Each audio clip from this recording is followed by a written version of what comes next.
Livre de la Genèse, 8e partie. Chapitre 41. Au bout de 2 ans, le pharaon fit un rêve. Il se tenait près du fleuve. 7 belles vaches grasses montèrent du fleuve et se mirent à paître dans le marais. Puis 7 autres vaches laides et maigres montèrent derrière elles du fleuve et se tinrent à leur côté sur le bord du fleuve. Les vaches laides et maigres mangèrent les 7 belles vaches grasses. Et le pharaon s'éveilla. Il se rendormit et fit un deuxième rêve. 7 épis gras et beaux montaient sur une même tige. Puis 7 épis maigres et brûlés par le vent d'est poussaient après eux. Les épis maigres engloutirent les 7 épis gras et pleins. Et le pharaon s'éveilla. Voilà le rêve. Le matin, le pharaon eut l'esprit agité et fit appeler tous les magiciens et tous les sages de l'Égypte. Le pharaon leur raconta ses rêves. Mais personne ne put les expliquer au pharaon. Alors le grand échanson prit la parole et dit au pharaon : « Je vais rappeler aujourd'hui le souvenir de ma faute. » Le pharaon était indigné contre ses serviteurs et il m'avait fait mettre aux arrêts dans la maison du chef des gardes, ainsi que le grand panetier. Nous avons fait, lui et moi, un rêve dans une même nuit, chacun un rêve susceptible d'être expliqué. Il y avait là avec nous un jeune Hébreu, esclave du chef des gardes. Nous lui avons raconté et il nous a expliqué nos rêves. À chacun, il a expliqué son rêve. Tout est arrivé exactement selon l'explication qu'il nous avait donnée. Le pharaon me rétablit dans ma charge et il fit pendre l'autre. Le pharaon fit appeler Joseph. On le fit sortir en hâte du cachot. Il se rasa, changea de vêtements et se rendit vers le pharaon. Le pharaon dit à Joseph : « J'ai fait un rêve. Personne ne peut l'expliquer, mais j'ai appris que tu peux expliquer un rêve qui t'est raconté. » Joseph répondit au pharaon : « Ce n'est pas moi. C'est Dieu qui donnera une réponse favorable au pharaon. » Le pharaon dit alors à Joseph : « Dans mon rêve, je me tenais sur le bord du fleuve. 7 vaches grasses et de belle apparence montèrent du fleuve et se mirent à paître dans le marais. Puis 7 autres vaches montèrent derrière elles, chétives, d'apparence fort laide et efflanquées. Je n'en ai jamais vu d'aussi laide dans tout le pays d'Égypte. Les vaches efflanquées et laides mangèrent les 7 premières vaches qui étaient grasses. Elles entrèrent dans leurs panses sans qu'on puisse reconnaître qu'elles y étaient entrées. Et leur aspect était aussi laid qu'auparavant. Alors, je m'éveillai. J'ai encore vu ceci en rêve. 7 épis pleins et beaux qui montaient sur une même tige. Puis 7 épis racornis, maigres, brûlés par le vent d'est qui poussait après eux. Les 7 épis maigres engloutirent les 7 beaux épis. Je l'ai dit aux magiciens, mais personne ne m'a indiqué ce que cela signifiait. Joseph dit au pharaon : « Le rêve du pharaon est une seule et même chose. Dieu indique au pharaon ce qu'il va faire.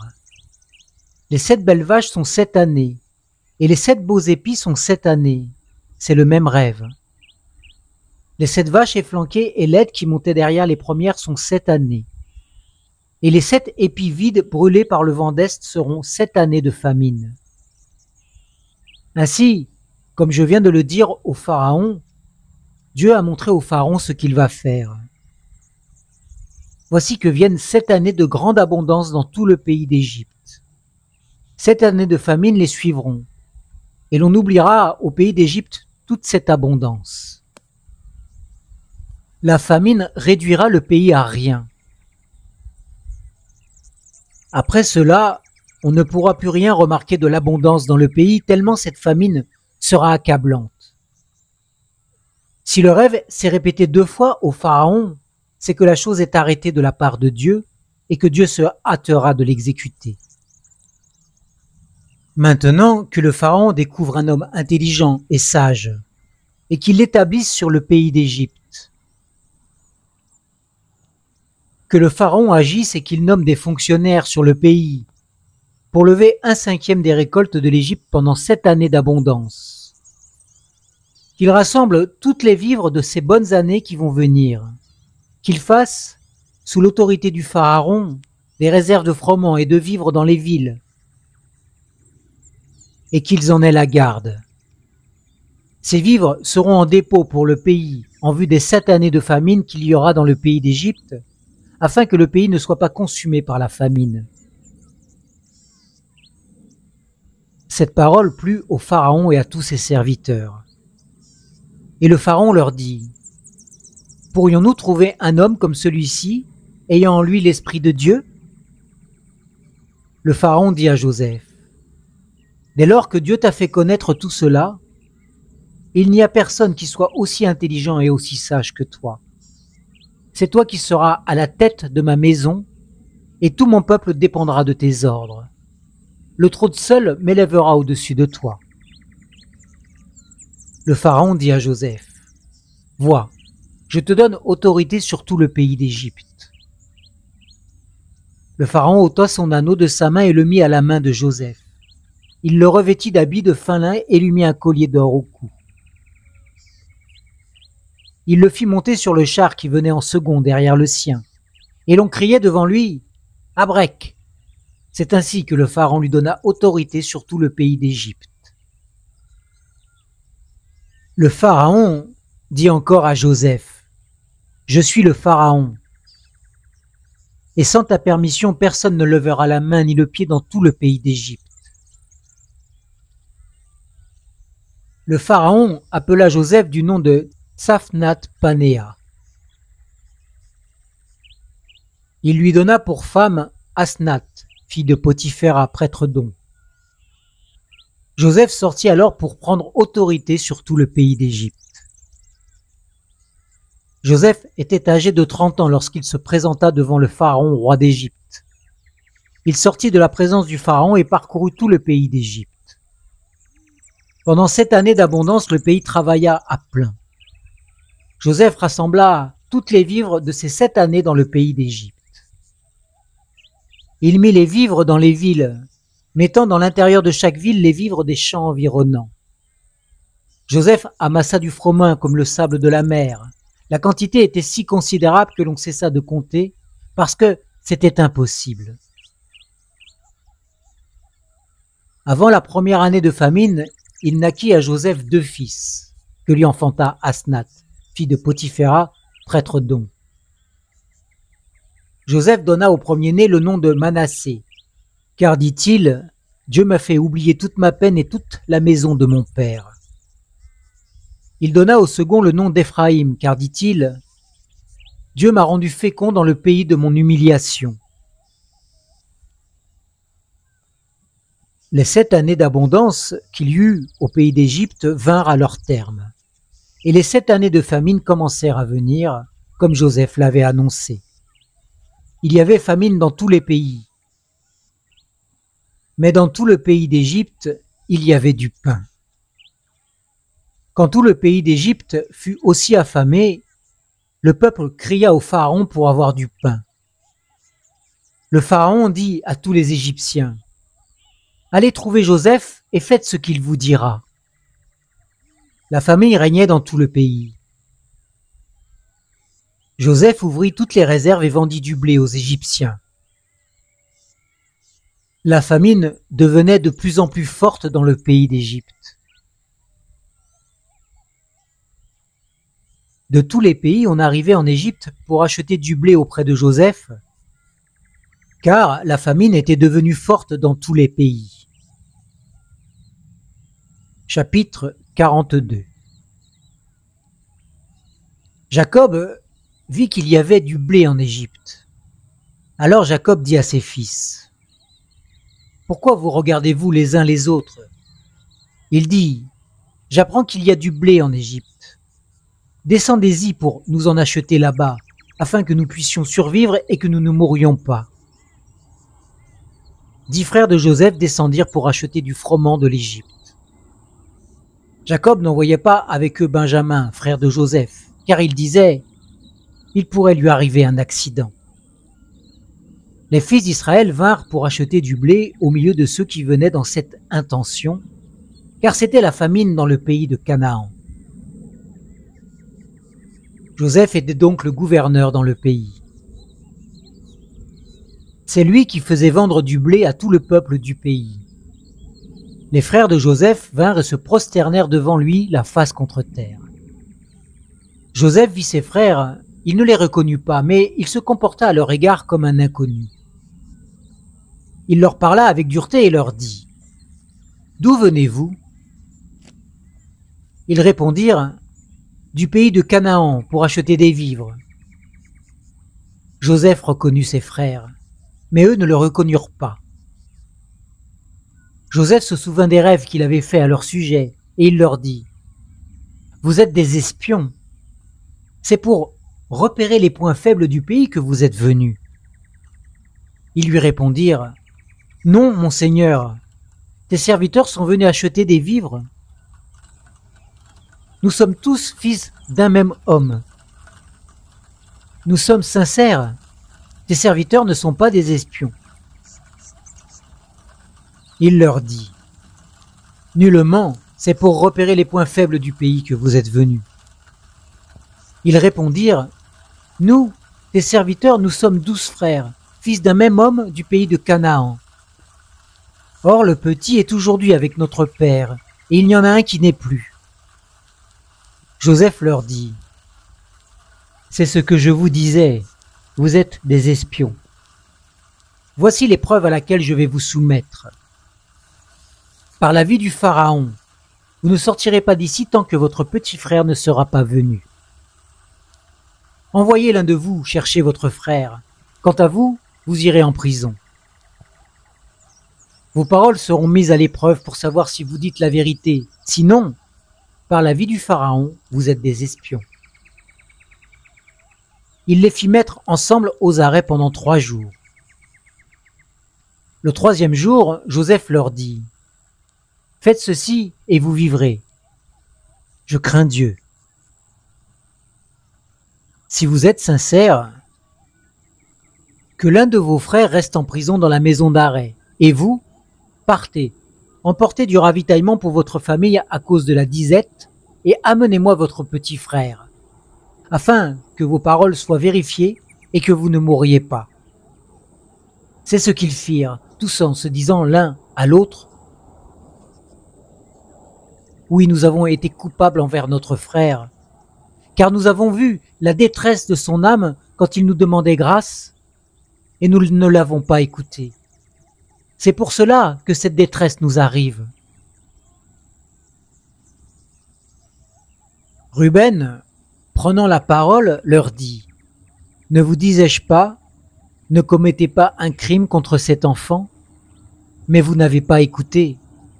Maintenant, son sang nous est réclamé. » Ils ne savaient pas que Joseph comprenait, car il y avait entre eux un interprète. Il s'éloigna d'eux pour pleurer, puis il revint leur parler. Il prit parmi eux Siméon et le fit mettre en prison sous leurs yeux. Joseph ordonna qu'on remplisse de froment leurs bagages, qu'on remette l'argent de chacun dans son sac et qu'on leur donne des provisions pour la route. C'est là ce qu'il fit pour eux.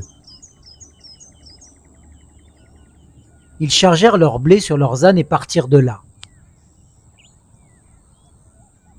L'un d'eux ouvrit son sac pour donner du fourrage à son ail au caravansérail, et il vit son argent qui était à l'ouverture de sa besace. Il dit à ses frères « Mon argent m'a été rendu, le voici encore dans ma besace. » Alors le cœur leur manqua. Ils se firent part les uns aux autres de leur trouble en disant « Qu'est-ce que Dieu nous a fait ?» Ils arrivèrent chez leur père Jacob au pays de Canaan et lui racontèrent tout ce qui leur était arrivé.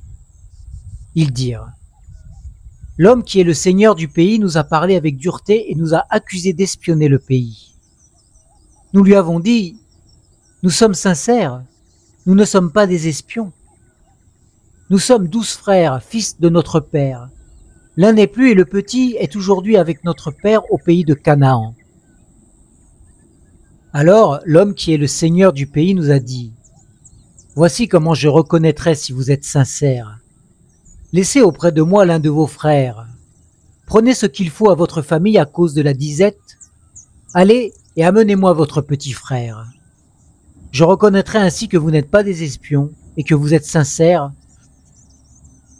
Je vous rendrai votre frère et vous pourrez commercer dans le pays. » Lorsqu'ils vidèrent leur sac, la bourse de chacun était dans son sac. Ils virent, eux et leur père, leur bourse d'argent, et ils furent saisis de crainte. Leur père Jacob leur dit: « Vous me privez de mes enfants. Joseph n'est plus, Siméon n'est plus, et vous prendriez Benjamin? C'est sur moi que tout cela retombe. »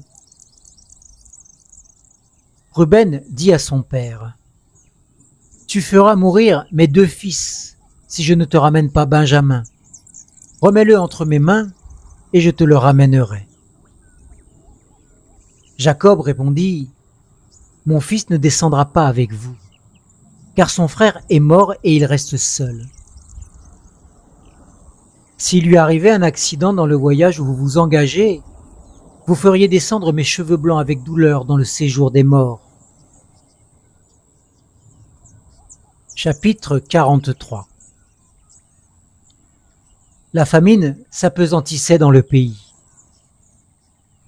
Quand ils eurent fini de manger le blé qu'ils avaient apporté d'Égypte, Jacob dit à ses fils: « Retournez et achetez-nous un peu de vivres. » Juda lui répondit: « Cet homme nous a solennellement avertis. Vous ne reverrez pas mon visage à moins que votre frère ne soit avec vous. Si donc tu veux envoyer notre frère avec nous, nous descendrons et nous t'achèterons des vivres. Mais si tu ne veux point l'envoyer, nous ne descendrons pas, car cet homme nous a dit: vous ne reverrez pas mon visage à moins que votre frère ne soit avec vous. » Israël dit alors: « Pourquoi avez-vous mal agi à mon égard, en déclarant à cet homme que vous aviez encore un frère? » Ils répondirent: « Cet homme nous a interrogés avec insistance sur nous et notre parenté, en disant: votre père vit-il encore? Avez-vous un frère? Et nous avons répondu à ces questions. Pouvons-nous savoir qu'il dirait: faites descendre votre frère? » Juda dit à son père: « Laisse partir le garçon avec moi. Nous nous lèverons, nous irons, et ainsi nous pourrons survivre et ne pas mourir, toi, nos enfants et nous. C'est moi qui me porte garant de lui. Tu le réclameras de ma main. Si je ne le ramène pas auprès de toi et si je ne le replace pas en ta présence, je serai pour toujours coupable envers toi. D'ailleurs, si nous n'avions pas tardé, nous aurions eu maintenant 2 fois le temps d'être de retour. » Leur père Israël leur dit: « Puisqu'il en est ainsi, faites donc ceci. Prenez dans vos bagages des spécialités du pays pour en porter en présent à cet homme. Un peu de baume, un peu de miel, des aromates, du ladanum, des pistaches et des amandes. Prenez avec vous une double somme d'argent et remportez l'argent qu'on avait remis à l'ouverture de vos besaces, peut-être par inadvertance. Prenez votre frère et levez-vous pour retourner vers cet homme. Que le Dieu Tout-Puissant fasse que cet homme ait compassion de vous, et qu'il laisse revenir avec vous votre frère et Benjamin. Et moi, si je dois être privé de mes enfants, que j'en sois privé. » Ces hommes prirent le présent, ils prirent avec eux une double somme d'argent ainsi que Benjamin. Ils se levèrent, descendirent en Égypte et se présentèrent devant Joseph. Quand Joseph vit avec eux Benjamin, il dit à son intendant: « Fais entrer ces hommes dans la maison, tue et apprête. Car ces hommes mangeront avec moi à midi. » L'homme fit ce que Joseph avait dit et conduisit ces hommes dans la maison de Joseph. Ils eurent de la crainte lorsqu'ils furent conduits à la maison de Joseph et ils dirent: C'est à cause de l'argent remis la première fois dans nos besaces qu'on nous emmène. C'est pour se jeter sur nous, se précipiter sur nous et nous prendre comme esclaves avec nos ânes. » Ils s'approchèrent de l'intendant de la maison de Joseph et lui adressèrent la parole à l'entrée de la maison. Ils dirent : « Pardon,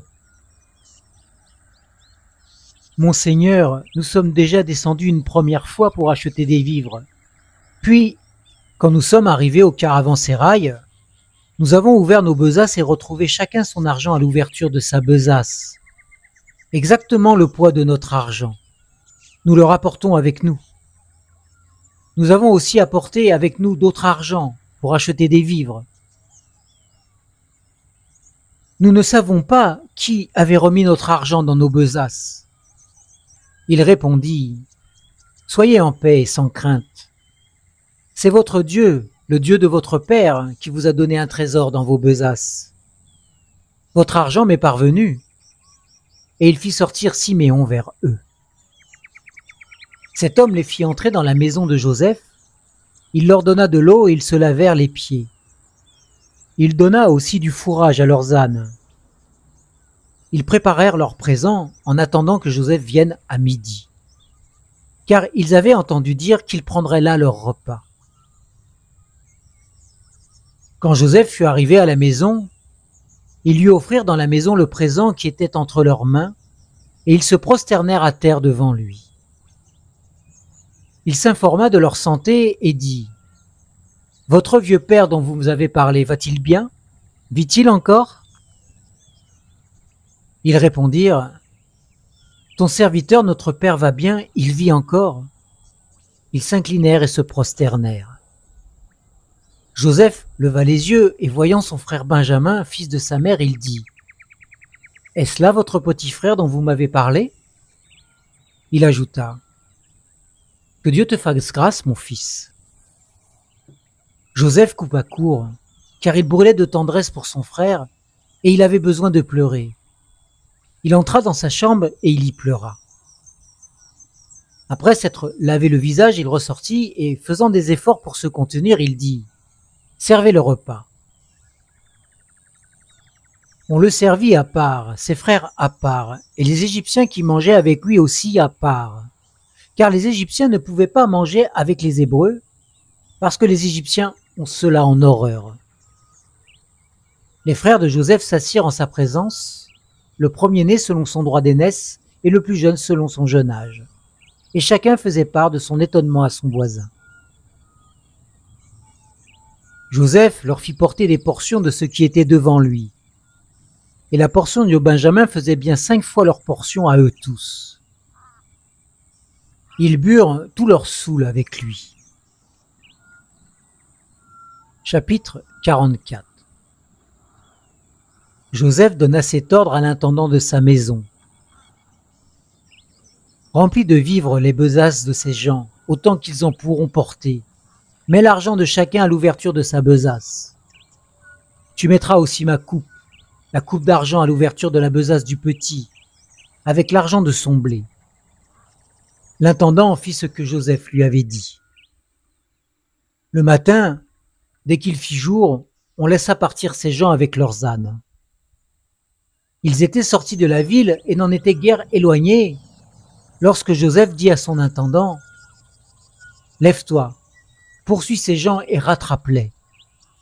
Tu leur diras : pourquoi avez-vous rendu le mal pour le bien ? N'est-ce pas dans cette coupe que boit mon Seigneur et avec elle qu'il devine l'avenir ? Vous avez mal fait d'agir ainsi. » L'intendant les rattrapa et leur répéta ces paroles. Ils lui répondirent : « Pourquoi mon Seigneur parle-t-il de la sorte ? Tes serviteurs ne risquent pas de commettre une telle action alors que nous avons rapporté du pays de Canaan l'argent que nous avons trouvé à l'ouverture de nos besaces ? Comment aurions-nous volé de l'argent ou de l'or dans la maison de ton Seigneur ? Que celui de tes serviteurs, sur qui on trouvera quelque chose, meure, et que nous soyons nous-mêmes esclaves de mon Seigneur. » L'intendant répondit : Bien, je vous prends au mot. Celui sur qui se trouvera quelque chose sera mon esclave, et vous, vous serez quitte. Chacun se hâta alors de descendre sa besace à terre et de l'ouvrir.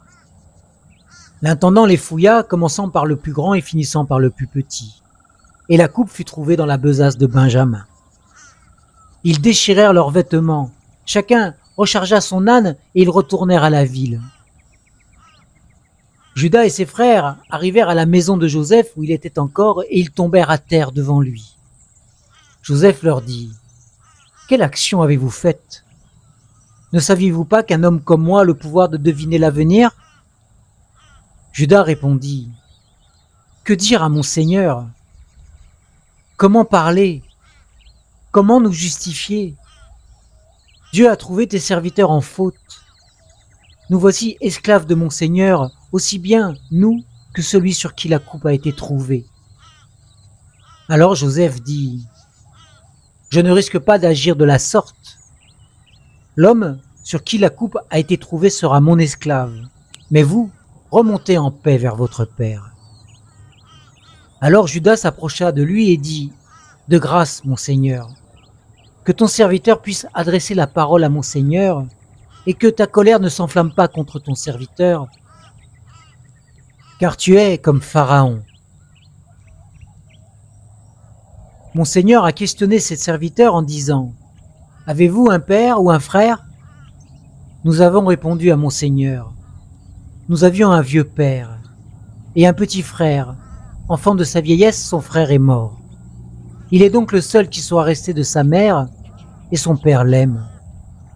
Tu as dit à tes serviteurs : faites-le descendre vers moi, et que je le voie de mes propres yeux. Nous avons répondu à mon Seigneur que le garçon ne peut quitter son père. S'il le quitte, son père mourra.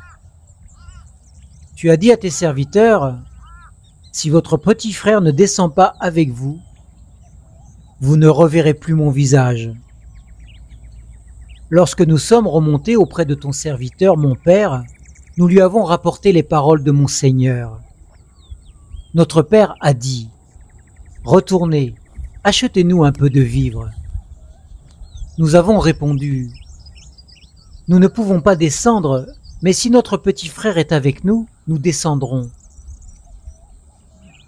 Car nous ne pouvons voir le visage de cet homme, à moins que notre petit frère ne soit avec nous. Ton serviteur, notre père, nous a dit : vous savez que ma femme m'avait enfanté 2 fils. L'un est parti de chez moi, je pense qu'il a sans doute été mis en pièces, car je ne l'ai pas revu jusqu'à présent. Si vous me prenez encore celui-ci, et qu'il arrive un accident, c'est dans le malheur que vous ferez descendre mes cheveux blancs au séjour des morts. Maintenant, si je reviens auprès de ton serviteur, mon père, et si le garçon n'est pas avec nous, comme son âme est attachée à la sienne, il mourra, en voyant que le garçon n'est pas là. Tes serviteurs auront fait descendre avec douleur dans le séjour des morts les cheveux blancs de ton serviteur, notre père. Car ton serviteur s'est porté garant pour le garçon en disant à mon père : si je ne le ramène pas auprès de toi, je serai pour toujours coupable envers mon père. Maintenant, je t'en prie, que ton serviteur reste à la place du garçon, comme esclave de mon Seigneur, et que le garçon remonte avec ses frères. Comment pourrais-je remonter auprès de mon père si le garçon n'est point avec moi ? Ah, que mon regard ne s'arrête pas sur le malheur qui atteindra mon père.